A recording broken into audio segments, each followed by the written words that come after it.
Bonjour. Alors je vais vous lire des passages d'un livre qui est mon dernier livre publié chez Chêne Éditeur et qui s'intitule Une rhétorique des nuages. Émanation naturelle de la terre, de son écorce ou de son épiderme, superficiellement hydraté, produit de l'évaporation d'une partie de sa masse liquide, bouffée d'eau de mer ou d'océan, de lacs ou d'étangs, de ruisseaux, de torrents, de fleuves et de rivières. Les nuages invitent à jouer les filles de l'air, à se rapprocher d'eux et à se conformer à leur façon d'être, leur allure oublieuse, à s'en inspirer, à tendre soi-même à toujours moins de densité et de pesanteur, à se laisser porter et même à se fondre dans leur nappe de substances aqueuses, évaporées en altitude, et, ce faisant, à se préparer à la grande échappée définitive. On aimerait bien pouvoir filer subrepticement, s'évader à son tour, n'importe où, loin du monde, cingler vers le grand large sidéral, s'évanouir avec les nuages, tout là-bas, s'enfuir, une bonne fois pour toutes, et se la couler douce enfin, sauf de toute atteinte. Mais ce serait là encore rêver, sans tenir compte de sa propre matérialité, tout autant que de la leur, de leur envergure physique, de leur nature bien concrète en dépit des apparences. Eux qui transportent des impuretés dans leurs bagages, pollen et résidus gazeux de toutes sortes, particules fines, polluantes, débris de molécules et d'atomes, parfois radioactifs, pris dans les mailles de leurs filets, et qui flottent à la dérive, comme de longues traînes lentement mises en pièces,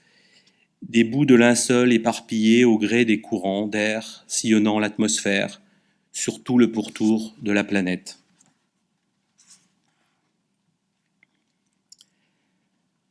Sans doute nous sommes-nous grandement mépris au sujet des nuages, et les avons-nous considérés avec des yeux plus naïfs et plus complaisants qu'il n'aurait fallu.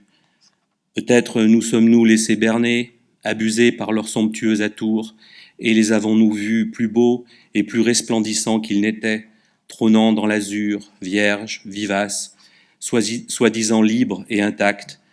entre les eaux du ciel et celles de la terre, trimballant avec eux toute une galerie d'images, de vieilles lunes métaphysiques, endossant à eux seuls bon nombre de formes d'idéalisation et de transcendance mensongère, de visions édéniques, plus ou moins consolantes. Mais aujourd'hui, partant d'une zone géographique prise dans une dépression assez active pour donner des averses nourries et de fortes bourrasques de vent, et remontant en TGV vers une région nettement plus dégagée et même largement ensoleillée, il m'est loisible d'observer la couche nuageuse s'éclaircir peu à peu, se défaire et se désagréger, non pas seulement en largeur, en longueur ou en profondeur, mais aussi en hauteur, selon un effet visuel en 3 dimensions dû à la vitesse de déplacement du train. Quel que soit le moyen de locomotion, terrestre ou aérien employé, on ne peut que se rendre à l'évidence que les nuages ne sont jamais que des blocs d'air chargés d'eau à l'état gazeux, et que, s'ils parviennent quelquefois à constituer de véritables manteaux impénétrables au regard, le vent, les écarts de température et de pression atmosphérique qui participent à l'agitation de l'air ambiant auront tôt fait de les assaillir, de les transpercer, de les désunir, de les tailler en pièces et de les chasser, et de chasser leurs dernières reliques, telles de vulgaires haillons, de vieilles hardes, des paquets de linge ou de chiffons brumeux renvoyés à l'inexistence. Néanmoins, s'ils ne sont pas ou plus ce qu'ils passaient pour être autrefois, le point de vue physique ou scientifique, plus terre-à-terre ou plus réaliste si l'on veut, que l'on en a désormais et qui s'est substitué à bien d'autres conceptions antérieures, rebattues, périmées, n'a pas abouti, loin s'en faut, à concevoir le plus total désenchantement à leur égard et ne leur a pas ôté non plus tout pouvoir d'envoûtement.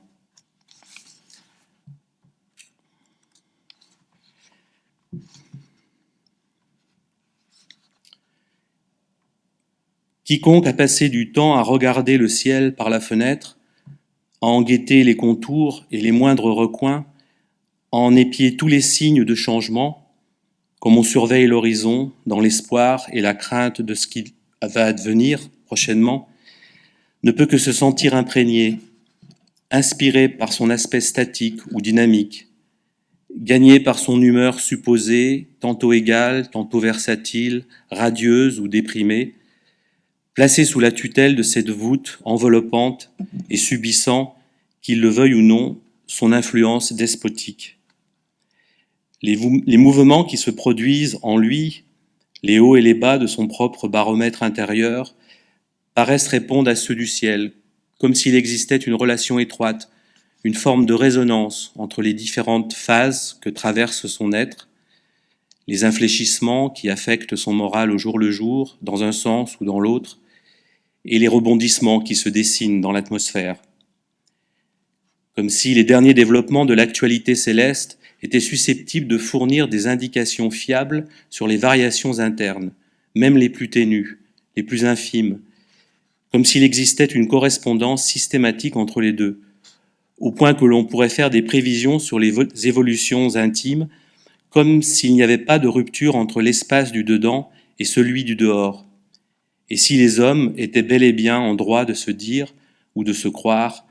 non seulement des rejetons du soleil, des enfants naturels de la terre et du ciel, mais aussi et surtout de pauvres mortels captifs et tributaires du temps qu'il fait.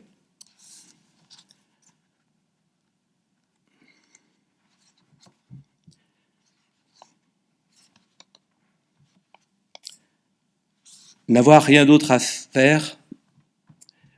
quand on se retrouve à ce point désœuvré, soumis à une longue période d'inertie ou d'empêchement de l'expression,